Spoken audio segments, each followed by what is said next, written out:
একটা ছেলে আর একটা মেয়ের ভালোবাসার মধ্যে পার্থক্য কি জানেন? একটা মেয়ে একটা ছেলেকে পাগলের মতো ততক্ষণ পর্যন্ত ভালোবাসে যতক্ষণ পর্যন্ত না সেই মেয়েটা ওই ছেলেটার থেকে ভালো কাউকে পায়। আর একটা ছেলে যখন একটা মেয়েকে ভালোবাসে, তাকে যদি পৃথিবীর সব থেকে সুন্দর মেয়েটাকেও এনে দেওয়া হয়, তবু ওই ছেলেটা তার সেই ভালোবাসার মানুষটাকেই চয়েস করবে। এটাই হচ্ছে একটা ছেলে আর একটা মেয়ের ভালোবাসার মধ্যে পার্থক্য। কারণ ছেলেরা কোনো সময় বেটার অপশন খোঁজে না, ছেলেরা সবসময় তার শান্তির জায়গাটা খোঁজে।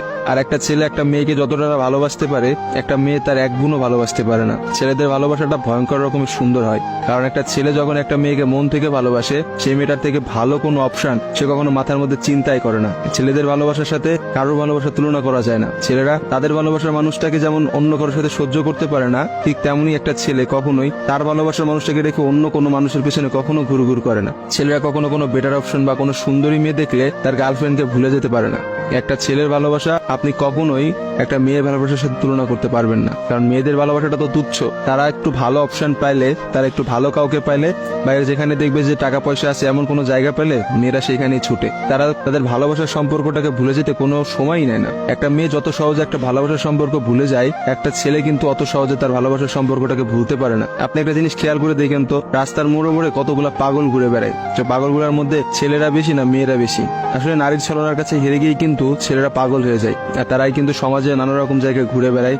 রাস্তাঘাটে দেখা যায়, বাজারে দেখা যায়, হাটে দেখা যায়, তাদের আসলে সব জায়গায় দেখা যায়। আর কয়টা মেয়েরে আপনি দেখছেন পাগল হইতে বলে? ভালোবাসা বিচ্ছেদের পর একটা ছেলে নিজেকে কোনোভাবেই ঘুরিয়ে নিতে পারে না, অথচ একটা মেয়ে কিন্তু খুব সহজেই তার নিজেকে ঘুরিয়ে নিতে পারে। একটা মেয়ে কিন্তু নতুন একটা সংসারে যায়, নতুন মানুষকে পায় এবং সে সবকিছু ভুলে যেতে পারে। আসলে ভাই, নারীদের ছলনা বোঝার ক্ষমতা না ছেলেদের এখনো হয় নাই। একটা কথা আছে, ইতিহাস কিন্তু সাক্ষী যে নারীরা কিন্তু চরম ছলনাময়ী। আপনি কখনোই একটা নারীর ছলনা ধরতে পারবেন না। একটা ছেলে কখনোই একটা নারীর ছলনা বুঝতে পারে না। একটা নারী আসলে কি করতেছে বা তার মধ্যে কি চলতেছে, এটা কখনোই তার মুখ দেখে বা তার সাথে মিশে আপনি বুঝতে পারবেন না। অথচ একটা ছেলে, সে কিন্তু কখনো ছলনা করে না। ছেলেদের মানুষের মধ্যে কিন্তু কখনো কোনো ছলনা থাকে না। তারা কিন্তু নিঃস্বার্থভাবে তার প্রিয় মানুষকে ভালোবেসে যায়। দিন শেষে দেখা যায় যে প্রত্যেকটা ছেলেই কিন্তু মেয়েদের কাছে ঠকে যায়। দেখা যায় তার ভালোবাসার মানুষটা কিন্তু একটা সময় বলে, তোমার থেকে ওই ছেলেটা অনেক ভালো, তোমার থেকে ওই ছেলেটা অনেক বেশি টাকা পয়সা আছে, বা তোমার থেকে ওই ছেলেটা অনেক বেশি ভালো অবস্থানে আছে। এইসব কথা বলে কিন্তু একটা মেয়ে খুব সহজে একটা সম্পর্ক নষ্ট করে দেয়। কিন্তু আপনি কি দেখাইতে পারবেন যে কোনো ছেলে কোনো মেয়েকে বলছে যে তোমার থেকে ওই মেয়েটা অনেক ভালো, বা ওই মেয়েটা তোমার থেকে অনেক ভালো অবস্থানে আছে, আজকে আমি তোমাকে ছেড়ে দিচ্ছি ওর কারণে? কখনোই দেখতে পাবেন না। কারণ একটা ছেলে কখনোই তার প্রিয় মানুষটাকে অন্য কোনো মেয়ের জন্য ছেড়ে যায় না। আর আপনাকে আমি হাজার হাজার এমন অপশন দেখাইতে পারবো যেখানে হাজারটা মেয়ে হাজারটা ছেলেকে এই বেটার অপশনের কথা বলে ছেড়ে চলে গেছে।